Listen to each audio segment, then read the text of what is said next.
last time this half of the season, it's time to talk about Shadowhunters. What have I even just witnessed? Honestly, it's literally too much to process. So many things happened in those 2 episodes. I was stressed. I still am stressed. I don't even know where to begin. That was a damn good mid-season finale. Okay, so this discussion is going to be a complete mess. I never have any structure anyway. 2 highly stressful episodes put together is too much. So I'm just going to try and discuss both episodes together at the same time. I'll pick out various points of interest and let's just see where we go from there. So to start things off, let's talk about Valentine. Yes, because in season 3, we can discuss Valentine again. I know a few weeks ago I mentioned in one of my videos that I missed Valentine simply because I missed Alan being a part of the cast. I mean, I said it. I didn't mean it. I don't know whether anyone knew that this was going to happen. I know I am often quite behind in terms of gossip. Normally, everybody finds out things on Twitter weeks before, but then I watch the episode and I'm completely surprised because I had no idea that any of this shit was happening. But everybody else in the replies and on Tumblr is like, oh, well, we knew. And I'm like, did we? Did we? So I don't know whether people knew that Alan was coming back for this episode, but I certainly didn't. The minute I saw his name come up at the start, I was like, oh, Alan. Wait, Alan? That Alan? Valentine Alan? No! So episode 9 focused mostly on Valentine's temporary resurrection. Really wasn't ready for that, but a fantastic plot twist that I was not expecting. It was just a wild ride, really, having Valentine back for a little bit. So the start of this episode, with Clary being bathed and dressed for execution. Those scenes at the start were so chilling. The clave is so fucked up. So yeah, that was completely terrifying, seeing all these supposed criminals dressed in red being locked in a cage and then called out one by one to be burnt. That was nice way to start the episode. So whilst Clary is waiting to be slaughtered unfairly by the clave, we end up seeing the witch from last season, the one that originally had Madsy. Very surprised to see her again, but she ends up telling Clary that the reason she was being executed was because she refused to raise Valentine from the dead for the consul. What is going through the consul's mind? What part of her mind thinks that this is a good idea? So Clary is about to be killed and all of a sudden she mentions that she knows what the consul wanted to do and suggests that she can do it instead with her rune-making abilities. I mean, okay, great! So yeah, she draws a rune on Valentine and brings him back from the dead for a little while. A brilliant plot twist though, to be honest. Honestly, I am actually thrilled that they did bring Valentine back for this episode because we got some quality scenes between him and Clary. Clary was a badass in episode 9. I mean, I know she resurrected him, so she kind of caused everything that happened, but she did a brilliant job of taking him down again. Once again proving that she is nothing like her father. I live for Clary getting one up on her dad. There was a few moments in the episode where Valentine seemed unkillable until Clary fooled him into thinking that she was going to escape with him so that she could get close enough to him to remove the rune, which then of course caused his death again. It was a little bit pointless, the storyline with Valentine being resurrected, but it worked really well. It was brilliant. It gave us some great content, some excellent fight scenes, but it was basically just one big long drawn out process of Jace stealing Valentine's rib. That's what all this was about, because of course nothing is ever that simple. Clary takes down Valentine again, but there is this one sniper that puts her in handcuffs. And of course we knew this wasn't a person here to help. It was Jace. And he takes Valentine's rib, another piece in Lilith's puzzle. And she's about to get the final piece as well because he then takes Clary. So I want to talk about Simon in these 2 episodes.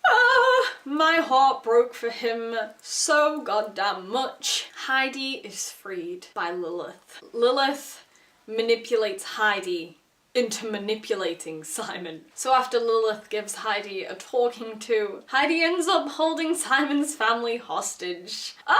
These scenes.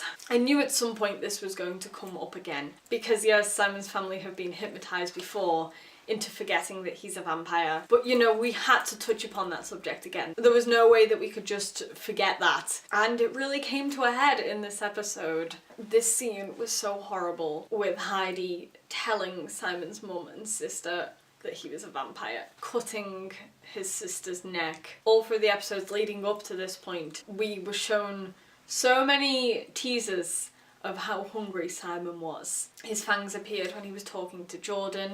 He didn't have any blood in his mini fridge, and by the time he does actually get some blood, that's when Heidi calls him. So we knew going into this that it was going to go badly. I am so devastated that he ended up feeding on his sister. Those scenes, honestly, poor Simon just does not deserve this. His mother's reaction, I mean, obviously it's to be expected. I'd be exactly the same, but it was still horrible to watch when she called him a monster and waved a knife at him. Just didn't need that pain in my life. I just didn't. What I did really love was Simon going to the hospital after everything had happened to go and see his sister. This conversation between the 2 of them was so beautiful. I love how she didn't freak out. She was so calm about the whole thing. And I loved the line, "I've read enough YA books to know how this goes." Honestly, that would be me if I was put in that situation. I'd be like, well listen, I've read the Mortal Instruments, okay? I know. I just love the bond between them, and I'm so glad that somebody is there fighting Simon's corner. He hasn't completely lost his family, and although this whole situation is horrible, at least his sister knows the truth now. What I wasn't expecting was for Simon to kill himself off. As if we hadn't had enough pain for poor Simon in these 2 episodes.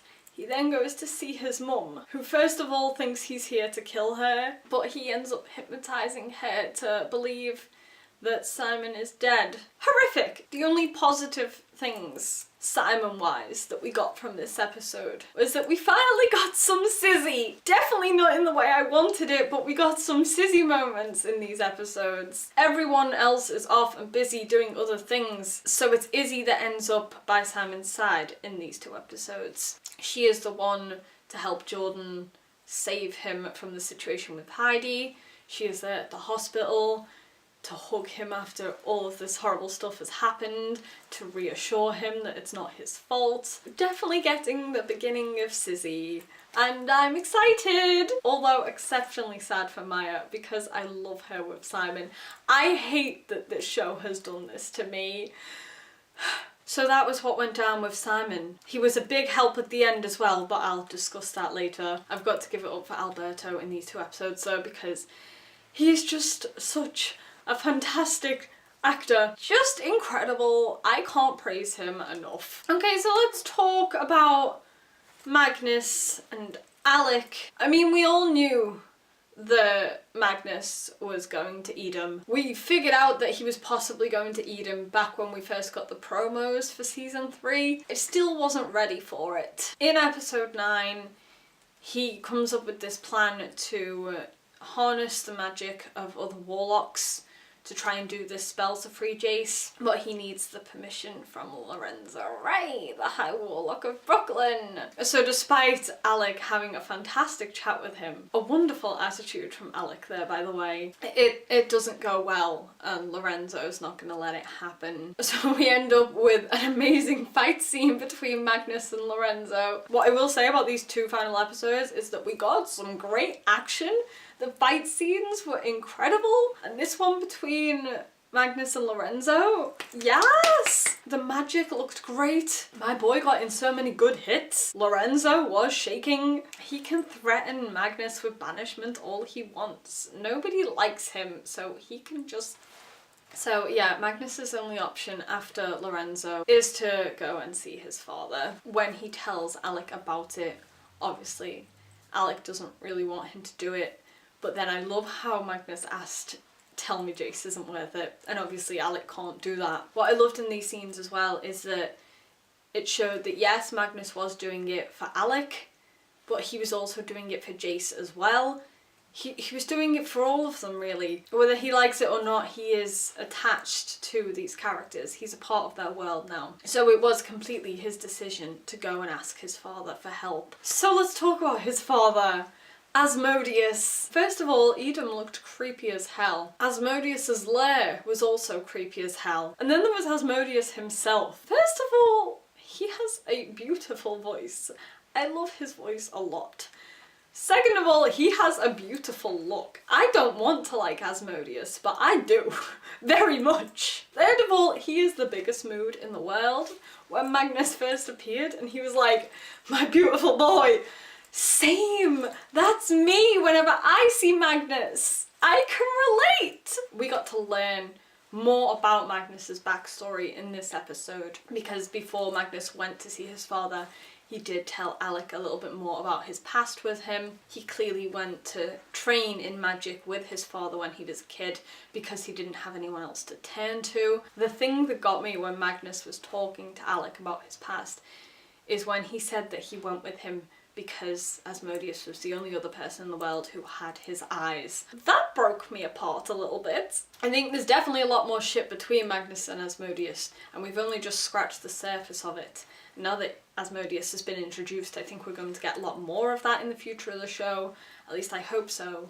I'm looking forward to it. But I really enjoyed these scenes between Magnus and his father. It showed the complexity of their relationship. So Magnus does go to Edom and insult his father as anyone would in his situation, but then asks for help, which Asmodeus doesn't take lightly. Obviously Asmodeus's help doesn't come for free, so he says that there is something else that Magnus could possibly exchange, and then it cuts off and we don't know what it is, and that made me stressed.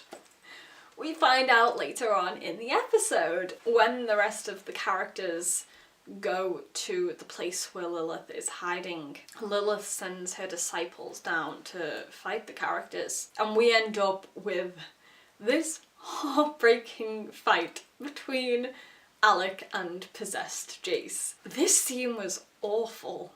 It was, and I don't mean that in a bad way, I mean it was awful because it utterly broke my heart. I mean, you know, Alec gave it his all. He really did try his best. But obviously Jace has the power of Lilith on his side, so of course he overpowers Alec. That scene between them on the floor, where Jace has got the arrow ready to go into Alec's heart, and he's saying, Jace is in here, Jace is begging me not to do this. No! No. No. I did not need that. No. It keeps pushing the arrow in, and at this point I was just thinking, oh my god, Magnus, please show your dramatic ass up. No! I was convinced he was going to show up with his father. I thought the thing that Asmodeus wanted was to come topside, especially because Magnus had been assuring Alec earlier that there was no danger of Asmodeus getting out. So I thought the one thing he wanted in exchange was to leave Edom. So I thought that Asmodeus was going to step in. No, it was Magnus with his demon power. He shoots it at Jace, and Jace starts turning back into himself. Alec is dying, you know, he's got an arrow sticking out of his chest. Magnus is there, it's all great, and I'm like, okay, Magnus, move things along now, we can save Alec, it's time. No, because it turns out he's lost his magic. Yeah, he gave his magic to his father in exchange for the power to save Jace. Great! Wonderful! Just what we needed! As if things couldn't get any worse. Magnus has no magic anymore. This is definitely something that I wasn't expecting, and I am As nervous as I am excited to see where this goes, because this is Magnus completely stripped back. If this ends up dragging out over the rest of 3B, then we're going to see a completely different side of Magnus. And we're going to see how that changes how he interacts with the rest of the characters. Because I'm wondering if he's going to doubt whether they want him around without his magic, because he's no help to them physically anymore. Just things like that that are going to niggle away at him. So it's going to be interesting to see what this storyline does with him and the rest of the characters. But yeah, I really wasn't expecting it. So yeah, that was stressful. At least we got Magnus and Alex saying I love you to each other. We got a whole Alexander I love you just before Magnus went to Edom. We got a beautiful kiss. So you know, that was nice. I mean, it's not much compared to all of the shitty things that have happened, but it's something. A nice little thing to reblog on Tumblr instead of all the tragedy. So before I start discussing the end of episode 10 and everything that happened with Clary and Lilith, let's drop in on Luke. I mean, poor Luke has had a really tough season. Just nothing is going his way. Everyone did him the dirty in this episode. They really did.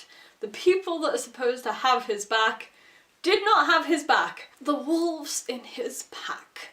Oh, that one wolf. I can't remember his name. I always forget what he's called. But you know the one. That one wolf that's always there, causing shit between Luke and the other characters. He is so fucking annoying, honestly. When Luke tells the pack that he wants to go to Idris to save Clary from execution, you know, the girl that saved their lives, this wolf and the rest of the pack just aren't having any of it. I mean, yes, I do understand that they are Luke's family as well. I get that. But it's just the fact that they don't seem to show any sort of sympathy for Luke's situation at all. What if it was their children? What if it was their loved ones? I'm pretty sure they'd want to run into Idris as well. So poor Luke was left without a pack. So then we get to him and his job at the police force. That's history right now because they think that he's a murderer. I'll tell you who was there for Luke in this episode. Mayrus. At least she was there. I am ready for this relationship to develop. Both Luke and Mayrus deserve some goddamn happiness. They really do, and if they find that with each other, then we're all happy. I felt so sorry for Mayrus in this episode though, where she wanted to join in with all the action. I love how Luke said that if Jace makes it through, he's going to need her. And that was one of the things that kind of made her stop and think, okay, you might be right. But that must have hurt her so much, not being able to join in, not being able to be a Shadowhunter in that moment when it was clearly needed. These 2 episodes, man, ruined me emotionally. I have no emotions left, I just don't. The fight scene with Luke and Izzy at the end of episode 10 though, when they are fighting those disciples, gorgeous scene. I want the 2 of them to work together more often because they made an incredible team. One positive thing for Luke in the series finale is that he finally saved Ollie. Ollie made it through season 3A with her life. Yay! I mean, she's gonna have to live with the fact that she's killed her mother, but you know, she's alive. Okay, so let's talk about this big ending now. So Clary is taken to Lilith by Jace because Lilith needs Clary's heart. First of all, the scene where Lilith kissed Jace. That was such a brilliant scene because despite everything else going on, despite the mortal danger they are all in, Clary still has time to be jealous as fuck when Lilith kisses her man. The look on her face was just brilliant. I am telling you now, Clary in these 2 episodes, I can't possibly love her any more than I do. She has been fantastic in these 2 episodes, and I won't stand for people in the fandom giving her shit and giving Kat shit for the way she acts the role, because you know what? There is nothing wrong with Kat or Clary, and these 2 episodes proved that. Kat is an amazing actress and Clary is a badass bitch. And I won't hear a word against that. So, yeah. So it turns out Lilith needs Clary's heart to resurrect Jonathan, but not her actual heart, more her life source. So, basically, it's what happened with Jace and Sebastian, but instead of it being Jace, it's Clary. Because if I remember rightly, and it's been a long time since I've read the book, so I might be wrong, but I'm pretty sure that if they were to hurt Sebastian, they would have hurt Jace, so that's why they couldn't kill Sebastian. So what they've done is they've switched it from Jace to Clary, which I think is a brilliant move because technically to me it makes more sense. I think we all went into this episode expecting Jace to be the one to disappear with Sebastian at the end because that's what we read. So that's what we thought was going to happen. So for it to be Clary instead was a really good plot twist. I wasn't expecting that. Lilith's death though was absolutely amazing. That whole end scene. Simon comes to find Clary and they decide to take Lilith down with the Mark of Cain. Clary knows that the only way Lilith will come at Simon is if he puts Jonathan's life in danger. So he starts attacking the glass coffin that Jonathan is in, which causes Lilith to come at him. Simon's mark goes off. This whole thing done in slow motion as well. It looked so epic. The effects were brilliant. The way Lilith actually dies, it was just so brilliant because just before she actually does explode, you can see the look on her face where she knows that it doesn't matter anyway because Jonathan is resurrected. Lilith, this whole season has been amazing. Her actress has done such a fantastic job. She's just been so creepy. Everything about her has been terrifying. Her mannerisms, the way she always walks around with like her hands like in front of her like that. Just little things like that made her character so chilling. So I'm really happy with the way Lilith was done. After Lilith's death though, when we see Jonathan's hand come out of that coffin though, and grab Clary.